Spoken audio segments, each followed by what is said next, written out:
Começa um momento de Bora. expressão com Bruno Finazzi, apresentando Iveson Samamburque, um estilista de Brasília que começou sua manifestação artística no teatro e de tanto produzir seus figurinos em peças teatrais, escolheu na moda para se expressar.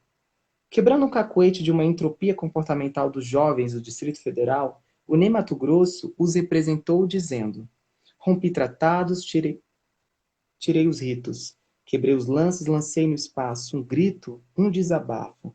E o que me importa é não estar vencido. Minha vida, meus mortos, meus caminhos tortos, meu sangue latino, minha alma cativa. Iveson Samamburque, com toda certeza você não se tornou cativo de um sistema que produz naturalmente funcionários públicos em Brasília. Você rompeu os ritos, os tratados, pois esperavam de nós, nascidos do Distrito Federal, ser um funcionário público.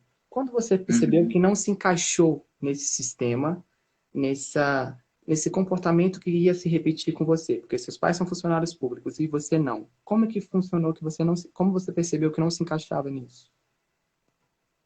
Bom, boa noite a todos. É um prazer estar aqui com você, Bruno. Vamos lá, então, né? Eu sou dessa geração de pais que imigraram aqui para Brasília, né? No sonho da carreira pública e conseguiram. E eu sou filho deles, né? Fruto deste casamento, que nasceram vários irmãos também. No meu caso, foi o seguinte: eu acho que houve uma época. Eu nasci num lugar que eu sou de Brasi, sou brasiliense da Gema, como eu digo, né? Nasci na Asa Norte. E naquela época tinha muita manifestação cultural, tinha muito teatro de rua, tinha muitos alunos que faziam performances, shows e tudo mais, assim, né? Tinha encontro de banda, aquelas coisas. Então, a comunidade, né? No caso as quadras, né? Participavam. E eu gostava muito disso, né? Tanto eu quanto os meus irmãos, meus irmãos que me levavam. E de um certo modo, eu sempre, quando chegava em casa, eu representava da melhor maneira, dramatizava, cantava e tudo isso aqui. Então, começou de uma brincadeira, né? E aí isso tudo foi alimentando, até que chegou a um certo ponto, assim, já na minha adolescência. Não sei se eu estou indo rápido demais. Se eu estiver rápido, você me fala, tá, Bruno? Nossa, tá ótimo, E, só e, respira. e, Pode como é que tá é? tranquilo, só respira. Ótimo. E aí eu tive um encontro assim com teatro, no qual eu me encaixei muito, né? Além do que, naquela época também tinha novelas maravilhosas. Eu me lembro que eu era bem pequenininho e tinha uma novela chamada Vamp, que é um clássico da novela brasileira, né? Da nossa cultura, com Neila Torraca, uma novela drama com figurino belíssimo e musical ainda por cima. Olha, adorava essas coisas assim, musical, cantar e tudo mais. E aí o tempo foi passando e aí começou que eu entrei num grupo de teatro que era até da UNB, inclusive, e de repente, pronto. Aí eu já fui logo me encontrando, o tempo foi passando, eu fui amadurecendo, né? Sem querer, sem saber, sei lá, de repente foi acontecendo, eu fui meio que virando ator. Não profissional, não cheguei a fazer curso, nada de teatro, mas eu fui profissionalizando. E além do que, além de atuar, eu gostava muito também era de fazer a parte dos figurinos, né? Que era importantíssimo dar dar a expressão, né, a atuação, a personagem que eu tinha, né? Além do lixo cênico, né, que o pessoal falava que era o cenário. Então, tudo aquilo ali me encantava. E, assim, eu estava levando muito, muito, muito, muito a sério. A minha mãe já percebia que eu tinha já uma estrela, assim, uma dramatização, tanto é que meu apelido em casa ou era Fred Mercury, ou Opa! era Michael Jackson, sabe? Tinha essas coisas, né? E aí realmente foi chegando a um certo ponto que quando eu fui prestar vestibular, né, que era muito, tinha o vestibular da UNB, né, aquelas coisas, né, ainda nessa época, realmente eu não queria fazer nenhum curso de medicina, nem direito, porque eu não tinha nenhum talento para isso. Nenhum, até porque até meu ciclo de amizade, de amigos que cresceram junto comigo, eles migraram para isso, e eu sempre fui para o lado das artes, né? E, além do mais, a minha mãe sempre me apoiou nisso, né? Meus pais me apoiaram. Mas eles não sabiam que eu ia levar tão a sério assim, né? Mas Então, qual foi assim, o tudo... divisor de águas, Iveson? Porque nesse processo, é um processo, não é uma coisa de uma hora para outra de ser ator para ser estilista e tal.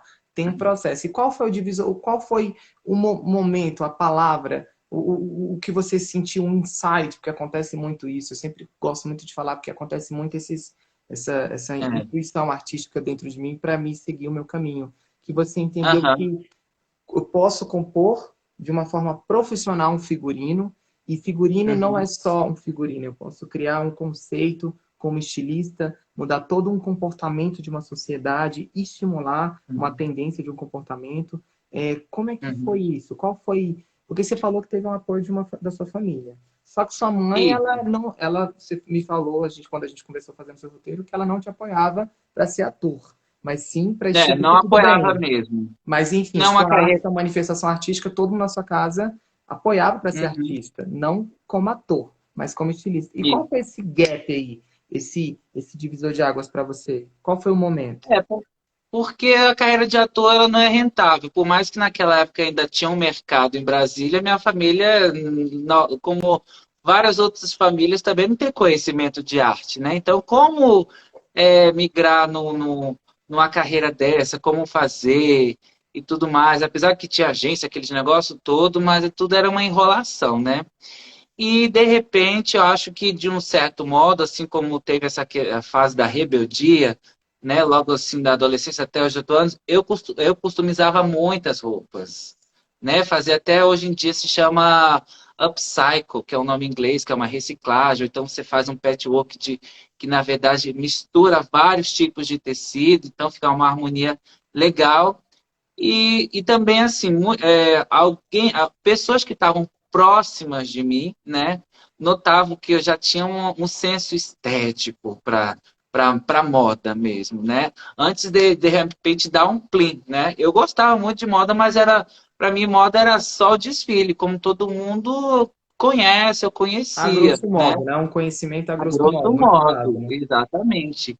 Então, assim, pensando bem, como para ter uma carreira rentável, né, altos e baixos, até porque minha mãe não aprovava o teatro por conta de ser uma galera que, bom, é meio, né, todo mundo já sabe que é muito doida, né, mas acho que eu não tive nenhum problema com isso, aprendi muito. E aí, de Mas repente, eu acho que rentável, como mas calma aí, Iveson. A gente se conheceu ah, ontem, passamos o dia maravilhoso juntos, brincamos enfim, tantos papos homéricos, tantas conversas transcendentais. Não ousa ocultar neste programa, porque você está diante de um grande público. E você me disse que olha, sua mãe, ela tinha uma questão de achar que o ator usava droga, era muito marginal. é, andava com todo mundo, essa questão de promiscuidade, né? Cuidado de mãe, preocupação, né? E além de usar drogas, então, assim, vi coisas que realmente me assustaram, mas, assim, passaram, sabe? Acho que a gente tem que estar muito ciente do que nós somos e pela educação também que eu tive, e eu tinha consciência do que exatamente eu sou, sabe? E eu sei que ali, por exemplo, era um caminho totalmente, até hoje, eu falo para todo mundo, é um caminho certo, né? O pessoal demandar para esse caminho da droga e tudo mais. E a moda E sabe que o a final, moda, mas a Gisele, por exemplo, ela fala que ela foi uma pessoa que consumiu, fumou, na época que ela estava no auge dela, que, isso. enfim, fumou muito, usou droga, porque faz parte desse universo. Eu convivi, trabalhei na Inbrains, e eu sei o tanto que tinha muita gente que usava muito droga, que tem muito isso, faz parte muito desse universo, né? Muito vazio. E você acha que ele, na visão da sua mãe, é menos leve? E na sua visão? Da diferença de ser Não é ator nem para ser leve, modelo, menos para ser estilista. leve. Oi, desculpa. Na diferença de ser ator para estilista, tem essa diferença, um mais glamourizado, outro mais marginalizado, enfim, um mais promíscuo, outro não, um que vai mais na droga, experimenta Olha, muita coisa e outro a gente, não. bom, olhando assim nos bastidores mesmo, não tem nada de diferente, né? Lógico que hoje em dia, como a gente vive no momento moda, o fenômeno moda, então, assim, lógico que o estilista, o style, modelo, não sei o que, tem mais destaque do que um ator, né? Me desculpa, né? Por conta deste fenômeno. Mas, assim, aquilo ali, assim, é um momento, mas observando dos bastidores que a gente vê e tudo mais, não tem nada a ver. Isso acontece em todos os lugares. Infelizmente, né? Não deveria, até porque a gente trabalha com muito com processo criativo, fica ansioso, faz parte mesmo de ser artista e tudo mais, então todo mundo tem que ter alguma válvula de escape, né? E infelizmente as pessoas acabam encontrando esses artifícios ao invés de buscar um outro tipo de ajuda, né? E Eu no já ajudei final também vários acaba, colegas. concordo com você, que no final acaba também cooperando para É, você ter uma vivência, porque o ator é vivência, então ele tem que viver tudo para isso, poder buscar as emoções para poder aplicar ali. Ibson, se isso. fala muito de tendência e de conceito. Como eu falei, eu trabalhei na Uhum, Inbrains, e embora eu era de uma parte comercial, de uma parte operacional, você era da parte da criação, você era do grupo rival da Restock, você era de uma parte de uhum. criação um pouco mais, sei lá, um pouco mais, era um nível a mais. Fala para mim aí, qual a Certo. diferença de conceito para tendência? Porque se fala muito hoje, só que tem muita gente falando, muito blogueiro falando isso, só que ele não tem propriedade para poder falar. Bom, eu sei, eu tô falando aqui para você poder falar em relação para as pessoas, para não ficar falando aí besteira, É. sem conhecimento, porque hoje o pessoal fica, mas aquilo é um conceito, tá uma tendência agora. Aí mistura tudo, não sabe nem o que tá falando. É ou não é? Tá É, errado? essa polêmica, exatamente, né? E quando a gente, por exemplo, para todo mundo aqui entender, às vezes a gente, né, vê aqueles desfiles doidos, umas armações, uns volumes, umas, né?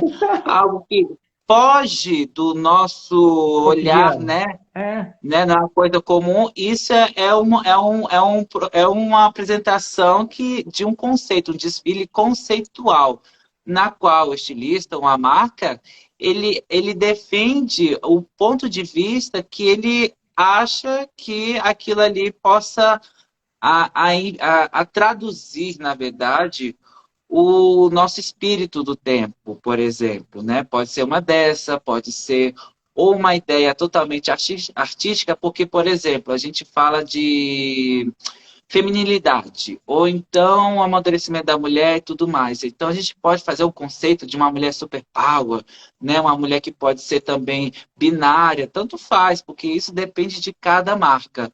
Mas sempre assim, quando a gente vê esses desfiles, você vê por uma lente de aumento. Este só é o conceito, sabe? Então, são assim, a maquiagem mais carregada, mais dramática.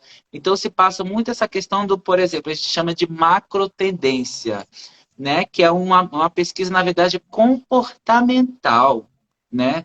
Que Ou isso seja, permeia vamos por vários. popularizar aqui. Calma aí, Y. Você ainda está usando muito É a termo fundo, né? técnico. Vou agora Desculpa, gente. popularizar aqui. Desculpa. Então, é o quê? Um conceito, é uma roupa de passarela, é uma roupa de passarela, não é uma roupa que eu usaria no cotidiano. Não, Porque não. ela é conceitual. Exatamente. Conceitual. Eu posso até citar alguns ícones, mas eu não sei se todo mundo aqui sabe, assim, que já fizeram algumas roupas, assim, por exemplo. Mas vamos supor, aqui no Brasil mesmo, a gente teve uma edição do São Paulo Fashion Week há muito tempo, logo nos anos 2001. Tinha não é estilista, mas ele é um criador chamado Jun Nakao, amo o trabalho dele e que acho que todo mundo viu, porque isso aí a mídia me reportou, um desfile que as roupas eram todas feitas de papel, sabe? E no final do desfile as modelos destruíam toda aquela roupa, toda a coleção. Então, aquilo é um desfile conceitual. Ele quis passar a mensagem de que a partir deste milênio, na qual era, naquele tempo dos anos 2000, que estava começando, muitas coisas iam se perder, os valores, sabe? Por exemplo, as coisas iam ficar mais descartáveis. Então Sim. ele quis E é o que é chamar a a nossa atenção. sociedade atual, né? E a tendência, Y? Exatamente. E a tendência? Oi? E a tendência? O que é de tendência de uma forma popular? A tendência é a modinha. É o produto que aparece, por exemplo, na novela das oito. Por exemplo, na época da Darlene, todo Exatamente. mundo usava a saia da Darlene. É isso? Exatamente. Exatamente. Tem um período para Tem, acabar. tem tendências de novela, que a novela ela dita a Ela é tendência, um mas hoje produto. em dia, exatamente, mas hoje em dia as redes sociais têm uma força incrível, né, junto com blogueiras e tudo mais. Mas, por exemplo, o que eu vejo na passarela, que é uma tendência mesmo, que pegou, por exemplo, é uma cropped, né? Que todo mundo sabe que tem um comprimento abaixo do busto, mas que mostra um pouco do abdômen, né? Isso é uma tendência, entendeu? E ela tem um curto, ela não tem uma vida longa, como fosse o conceito, porque o conceito ele é apresentável, então tem que digerir tudo aquilo ali, até virar uma tendência. Mas a tendência é isso, são peças, são looks assim apresentados que a indústria ela precisa para fabricar aquilo ali que vai durar 5 meses, né? Por exemplo. Você vê que agora está uma tendência de usar a cor lilás ou cor rosa. Também tem isso, não só de peças, como também tem de cores, né?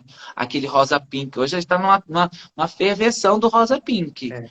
Então, assim, amanhã ou então até o final desse ano ele não pode ser mais. Acho que ele não vai ter tanta força como ele teve, porque ele é uma tendência. Não é todo mundo que vai usar rosa, né, a vida toda, então, enfim. Então, assim, a Ibson, tendência ela tem tempo curto. ela tem um período para acabar. É, Ibson, exatamente.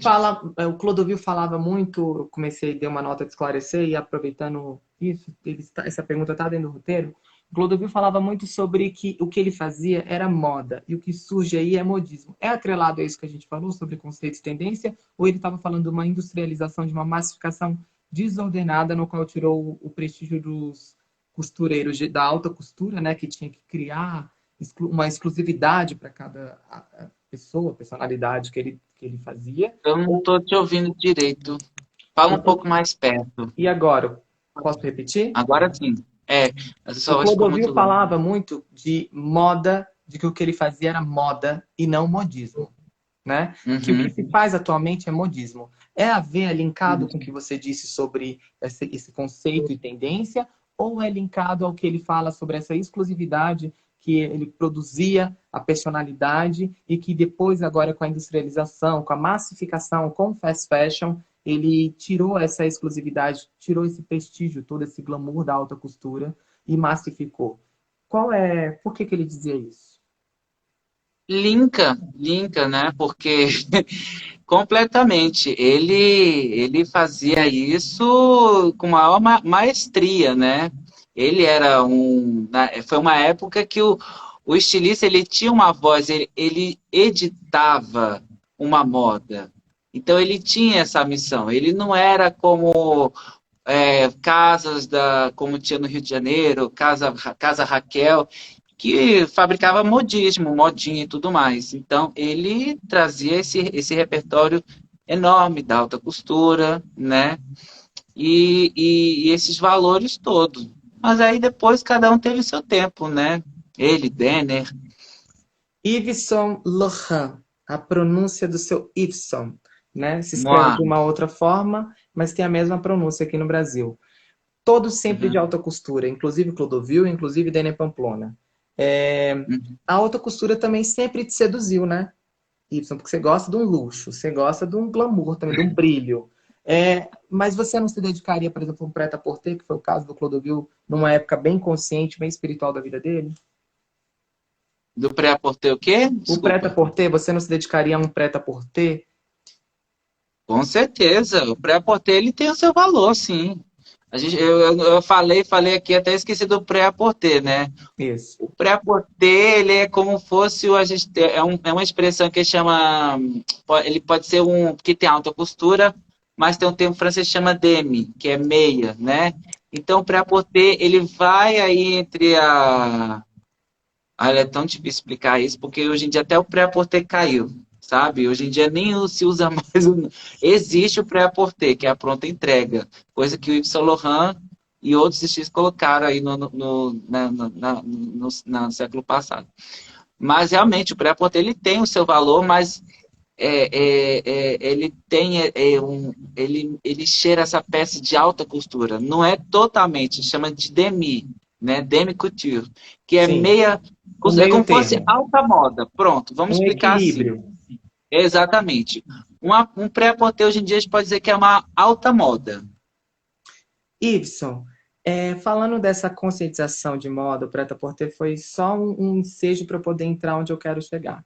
Você tem um projeto Joia. estrutural e agora você está fazendo outras negociações que não podemos abrir agora no momento, com outros projetos sociais.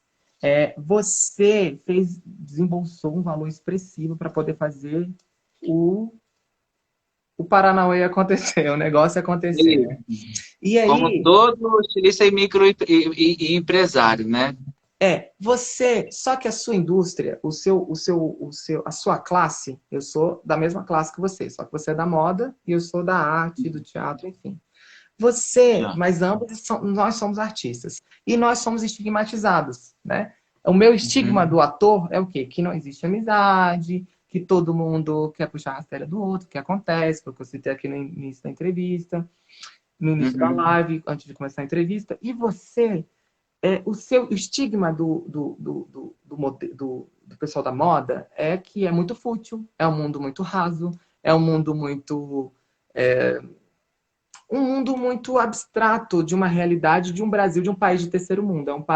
É uma realidade muito de como Clodovil era apaixonado pela França, pela alta costura Itália, Roma, Milão, que é uma Uhum, capital, é uma frente, Japão, né, Nova York. E não é a realidade do uhum. nosso país. E por isso que eu tentei mudar essa codificação para popularizar esses termos, para as pessoas até poderem entender, ou às vezes já até entende, só não sabe verbalizar da maneira técnica, né? Que é o caso do Uhum, conceito e da tendência. Mas, partindo desse uhum. pressuposto que eu falei, qual é a culpa, se é que existe um culpado, desse sistema do audiovisual, né? A famosa pergunta polêmica, na lente da verdade aqui. Na lente da Ah, verdade, quem foi o culpado de os estilistas, as modelos serem tão estigmatizados, né? Sem falar da parte sexual, né? Que estilista é sempre um gay colorido, aberto e fútil. Por quê? Quem é o culpado disso? Bruno, olha, é uma boa pergunta, sabe? Porque não tem como eu apontar o dedo, falar aquele é o culpado, aquele é o, enfim. Existe muita gente que foi culpada nisso, né? Bom, Exemplo. se a gente for analisar, porque assim, a moda ela não é fútil, tá? A gente precisa dela desde o momento que a gente nasce até o momento que a gente vai morrer, Concordo. né? Agora, só fazendo um parêntese. Para um pai de família, um cara que trabalha, um operário, não um operário da arte, que é o seu caso, que é o meu caso, ele entende Uhum. que é tudo ou Fútil. porque não tem informação, que é fútil. E aí o Isso. audiovisual ele projeta nas novelas, no teatro, até a própria classe também, quando vai dar entrevista, dão respostas extremamente blasé, totalmente rasa e rasteira. Como você, partindo desse pressuposto que eu estou falando, de uma pessoa do cotidiano, um pai de família, uma mãe de família, que entende, sabe que a roupa vem desde Adão e Eva, uma preocupação de Deus para a humanidade, né? Porque assim que eles pecaram, Uhum. foi produzida a roupa para eles poderem vestir e não precisar mais utilizar para eles se esconderem. É. Partindo desse pressuposto que eu queria uma resposta sua e não queria que você não ficasse com medo de não se comprometer, porque aqui é o seu momento, é o nosso momento de expressão. É. Olha, para todo mundo aí entender, né? Bom, houve uma glamourização, né, dessa questão da futilidade que pegou, acho que, né, desde os anos 2000 para cá, essa não, com isso eu estou falando sexização, sei lá, sexização de muitas campanhas sensuais, né, através de várias marcas. E assim, muita gente foi culpada nisso, né? Ficou essa questão da futilidade, infelizmente. Mas não é não, é porque isso acontece mesmo. Cada um vende o seu peixe como quer, né? Acho que hoje em dia a gente pode dizer que estamos em processo de transformação. Essa futilidade ela não tá servindo mais, entendeu? As pessoas não estão Essa conseguindo engolir mais, aceitar mais, na é verdade, né? Nem porque essa eles não questão de querem quando eu passar, é falo porque as pessoas não aceitam quando eu mais. falo isso, quando eu falo campanha, eu digo campanha, são aquelas fotos, ou então aqueles filmes que todo mundo vê. Aí chama isso de campanha, que é uma promoção, né? Então, muito gerou polêmica com aquilo, questão de usar pele, por exemplo, né? Ou mostrar muito o corpo, como tem, assim, algumas marcas ou grifes francesas, enfim, no mundo afora, tem essa questão da sensualidade, que a sensualidade ela tem uma beleza, mas ela não pode ser vulgar porque ela deixa de ser, né? Assim, ficou mesmo, né? Aí as pessoas, infelizmente, pessoas são pessoas, elas acabam usufruindo de uma coisa tão chata e fica por aí pairando, sabe? Mas hoje em dia eu creio que vai ser uma mudança, né? A Você gente fala o está quê? vendo que Você agora. acredita que por conta do quê? Do Covid? Ou você acha que por conta do consciente coletivo atingir um nível de compreensão de uma responsabilidade social e de que agora que as pessoas não conseguem mais engolir, absorver esse conteúdo que é imposto, né? Por isso que os controladores tentam Exatamente. medir. É por isso? É por isso, é por isso. Porque antigamente, olha só que legal, antigamente, como o estilista editava, a marca editava, né? Porque quando fala marca, tem muitas pessoas atrás disso, né? Editavam moda, ok, mas hoje em dia são as pessoas que ditam isso, né? Você vê que o comportamento da sociedade mudou. As pessoas estão empoderadas com as redes sociais, né? A gente viu assim várias acusações e principalmente nessa questão de estética. Por que que o modelo tem que ser magra, né? Então a gente está vendo agora várias campanhas de aceitação do corpo, né? Que a roupa ela não só encaixa num corpo que é manequim 38, entende? Ela tem a obrigação de vestir vários tipos de numeração, por exemplo. E assim também as etnias, como a gente vê, porque antes era uma coisa assim tão assim pastel, era loira, blonde, sei o quê, bombshell, que Tão eram padrões de americanizada, Gisele. né? Norte-americanizada. Mas e Era exatamente. quando foi o marco disso, de uma consciência para outra? Quando foi? Foi o Covid? A pandemia? Não, não, não. Eu acho que isso já foi até antes do Covid. Não, isso já foi até antes do Covid através da internet mesmo, quando Facebook, Instagram foi crescendo, as pessoas foram se empoderando, né? E isso transformou demais, porque é o que a gente, é o que fala, hoje em dia, é o que fala não, o que se crê. Hoje em dia a gente faz uma criação através do comportamento da sociedade, do que elas estão falando na internet. Então a gente coloca isso já no meio do processo criativo e outros fatores que influem, né? Política, enfim. Agora, o Covid também afetou muito, né? Por Sendo exemplo, realista, né? Obrigado. na nossa realidade Brasil mesmo, o Covid afetou muito, porque se deixou de produzir muita coisa, porque os estoques ficaram ociosos.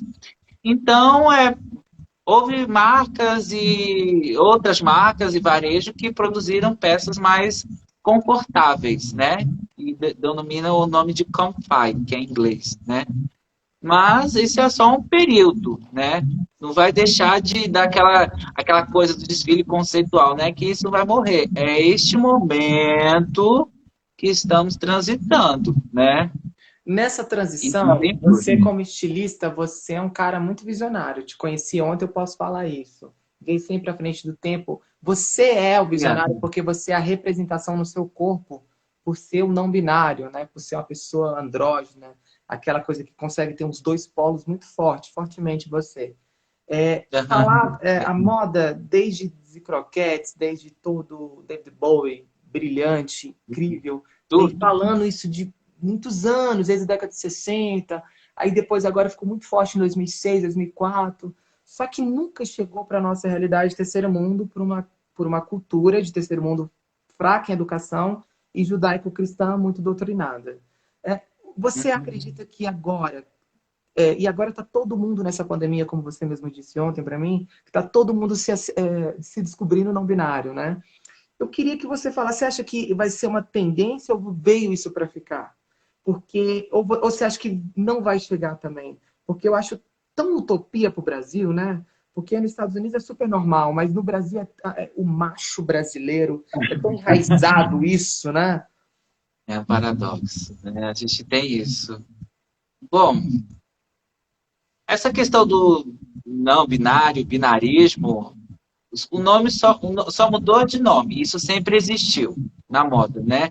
Você vê que antigamente assim, já lá, sei lá, uns 15 anos atrás, veio aquela questão das peças, roupas unissex. Lembra? Sim. Né? E se a gente for entender, grandes estilistas como Yves Saint Laurent sempre colocaram essa questão da androginia, né? Por exemplo, ele era de uma época que as mulheres usavam somente saia, é a época dele. Mas quando ele entrou na indústria, ele colocou calça na mulher, né? E assim também, por exemplo, ele pegou referência de smoke, de alfaiataria masculina e migrou isso, trabalhou isso na modelagem feminina, fazendo aquelas peças de ambiguidade, exatamente, né? E muitos outros também, Jean Paul Gaultier.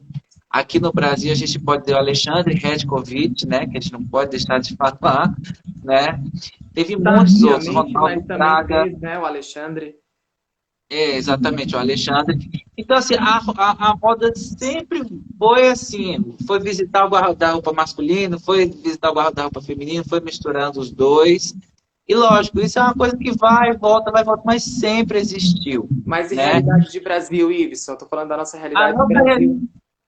a nossa realidade de Brasil, olha, eu posso até pensar pelo seguinte, acho que a roupa ela já foi mais aceitável do que o nome, entendeu? Como eu estou te falando. Houve uma época que a gente usava peça unissex. Houve uma época que as mulheres estavam usando uma calça muito baixa, com cos baixo, que era justamente que remetia a uma modelagem skatista, sem saber que aquilo ali, entendeu? Era uma peça, enfim, entendeu? Então, as pessoas já foram gostando, até porque a novela fez muito essa questão. Os anos 2000 foi isso. Porque os anos 2000, eles ditaram uma mulher que ela era muito sexy, né? Mas também ela era, por exemplo, além de ser sexy, ela usava peças masculinas, né? Por exemplo, a gente pode ver Madonna naquele clip music, era que calça de cós muito baixo, as blusas muito folgadas, né? Muito over, ela parecia um homem praticamente, né? Tirando a beleza e o cabelo, lógico. Então, assim, as roupas elas foram mais aceitas, né? Sim. Do que o Iveson, nome. falando nessa transição de dimensões que todos nós, pessoas espiritualistas, estamos aguardando esse grande momento onde não de separar joio do trigo, mas sim de transcender, onde esse consciente coletivo, como eu e você já somos seres que procuram estar despertos, né, todo o tempo, porque é até uma arrogância nossa achar que nós somos despertos e o outro não. Esse processo E é melhor que ninguém. Pois é, e esse processo, bem, ele está influindo muito no gênero, né? E quando eu falei É. que as pessoas estão se descobrindo, na verdade, como você mesmo disse, todo mundo já é, só mudou de nome. Mas a ideologia de gênero, que está sendo muito questionada agora, até inclusive para ser massa de manobra pelos governantes, pelos políticos, pelas religiões, para poder criarem lado e dividir e serem diabolos um dos outros, você acredita que Uhum. isso vai ser sempre o grande problema desse binarismo acontecer, de as pessoas de segmentar, de segregar entre homem e mulher? Minha mãe, eu conversando com a minha mãe esses dias, eu tenho muita coisa de homem, eu sou muito homem, eu sou muito meu pai, e para ela tá tudo bem, ao mesmo tempo ela não se sexualiza esses dois polos, essas duas forças que tá nela, né? Mas em compensação, quando a gente Uhum. fala isso para uma sociedade, dependendo de algum lugar, de alguma reunião, o pessoal já acredita que leva a gente para uma tendência da ideologia de gênero, né? Já tenta fazer com que a gente está manipulando, sexualizando uma criança. Para a realidade do Brasil e realidade de transição planetária, esse consciente Nossa. coletivo, você acha que vai ser vai ter que continuar essa briga? Porque tá tão anos 2018, né? As pessoas ficarem ainda falando de ideologia de gênero, ficar falando que, tentando fazer com que a gente fique ali, acho que a gente está querendo impor alguma coisa. Não. A gente só está aceitando a sociedade como ela é, e a cada ponto que a Uhum. tecnologia está avançando, o ser humano vai se desconfigurar ainda mais. É, E se configurar da forma que quer, e está tudo bem. Eu queria que você isso. falasse sobre isso, sobre toda essa cultura que a gente tem dessas tradições. Você veio de uma família conservadora, né? Como eu. Uhum. Mas, em compensação, a gente teve nos nossos pais uma abertura para a gente ser como a gente é. Porque a partir do momento que Amém. cada dia mais a moda. Obrigado, Senhor, né? Cada dia mais que a É. moda ela veio entrando, você foi se afirmando mais. Eu queria que você falasse mais sobre Uhum. isso. Nossa, que E se assunto conhecendo, né? profundo. E se conhecendo. Ai, que... Que assunto profundo, gente. Isso é uma resposta de 20 minutos, né? Esteja os 20 minutos seus aí, que a gente ainda tem. Ai, meu Deus. Então, né? Como eu te falei, a sociedade está se transformando. Tem essa nova geração que está vindo aí. Diz que tem alguém que não está ouvindo nosso som. Será que não está ouvindo mesmo? Mas você está me Bom, ouvindo, Ibson? eu estou te ouvindo Então tranquilamente. tá tudo certo, porque quando Tá, é baseado na entrevista mesmo. Quando uma pessoa não escuta é porque o problema está com o celular dela. tá. E aí, assim, bom, agora, por exemplo, tem o aparecimento da nova geração agora, né? Tá vendo que agora as crianças, os adolescentes, eles estão com outro tipo de comportamento que a gente tinha, né?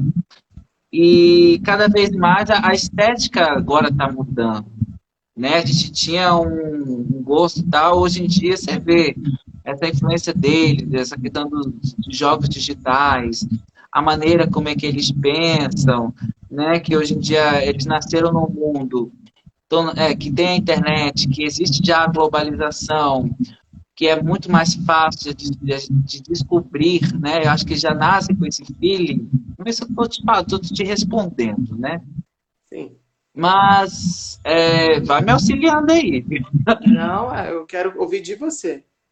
Então, assim, naturalmente, isso vai se transformando, né? Elas vão exigir coisas que a gente nem sabia que poderia exigir, essa nova geração. E a gente também tem que ensiná-las, né? Que agora a gente está com essa missão, né? Orientá-los, né? Orientá-los, exatamente. Porque a gente está vivendo num mundo que, por exemplo, os nossos heróis, né? As nossas influências já morreram, já partiram, ou então que a gente viu assim, né, na televisão, enfim. E agora a gente tem que deixar para essa geração que está vindo assim, numa correria, numa coisa muito louca, é capaz dela até derrubar a gente, né?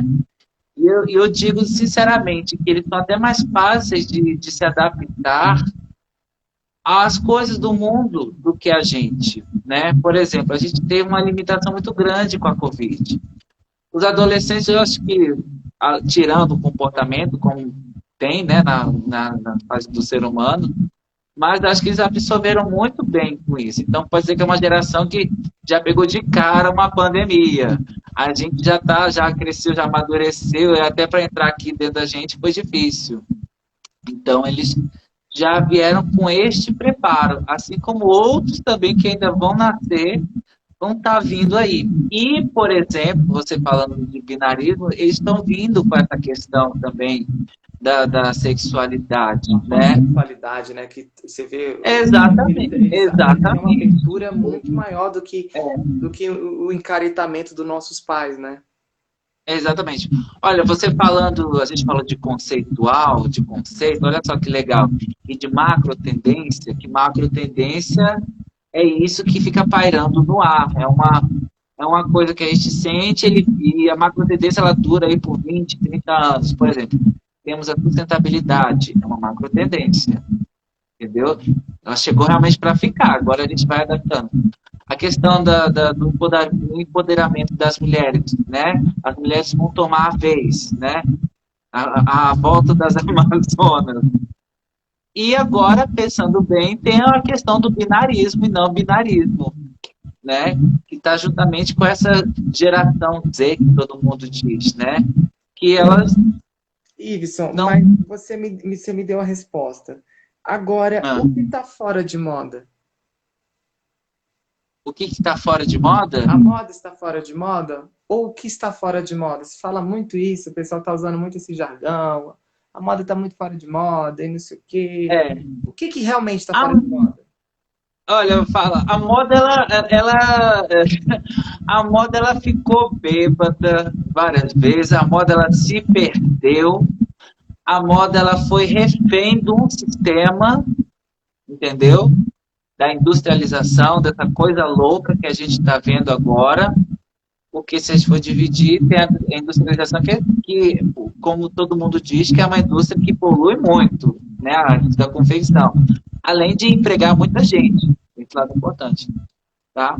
Mas ela ficou refém da indústria, ela não deixou de ser moda, ela ficou assim uma bola bem pequena, mas é que ela é importante para tudo, entendeu? As pessoas discriminam, falam não sei o quê, eu já vi muita gente fazer palestras e falar assim, olha, eu tenho uma marca tal que chama estilo de vida, mas não precisei entender de moda para empreender, mas ok, mas ele está ali por algum motivo, porque ele foi seduzido pela palavra de 4 letras, M-O-D-A, né? Moda, né? Então, isso nos fascina até hoje, né? Ela ficou realmente refém, coitada, não ficou esquecida. Ela é 5%, mas ela pode, de repente, se restaurar. Como eu disse, como está em processo de transformação, ressurgir em algum movimento, né? Ressurgir, e ela está mesmo em algum canto aí do planeta, né? Então ela vai ter que se regenerar. A moda ela tem isso. E ressignificar. Né? E obrigado, por favor. E obrigado, né? É complicado entender. Mas é isso, a moda ela tem esse encanto, né? A gente abre uma revista, vê um desfile, esperando um encanto, uma coisa que brilha os olhos, né? Por mais que a gente não use, mas isso a moda ela faz isso, né? Um desfile comercial de jeans não dá o mesmo toque, a mesma narrativa do que exatamente é a moda. Eu falo isso para todo mundo. E para a gente finalizar, a gente tem um tempo, para a gente finalizar esse tempo, qual é a sua marca? Se fala muito de marca, falamos de conceito, de tendência, de binarismo, falamos de muitos assuntos pertinentes, reflexivos e nada fúteis.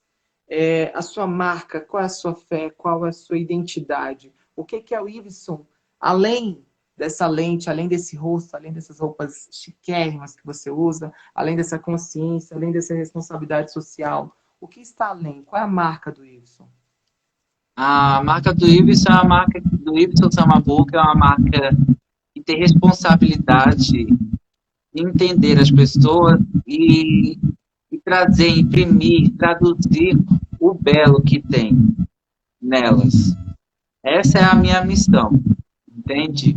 Por mais que eu goste de alta costura, de alta costura, de alta moda, de pré-porter, como nós falamos, a minha missão mesmo de criador, de estilista, é exatamente despertar isso nela, o melhor delas. E é para isso que a moda tá, para encorajá-las, para empoderar e para mostrar o lado mais bonito que as pessoas têm, né? Despertar isso. Às vezes elas nem percebem que a roupa ela tem esse poder, mas ela tem sim, tem o poder de curar, tem o poder de despertar até um eu seu que está dormindo há muito tempo, ou então que você anulou, você nem deu ouvido. Então, esse é a minha missão, né? Como Iveson Samabook.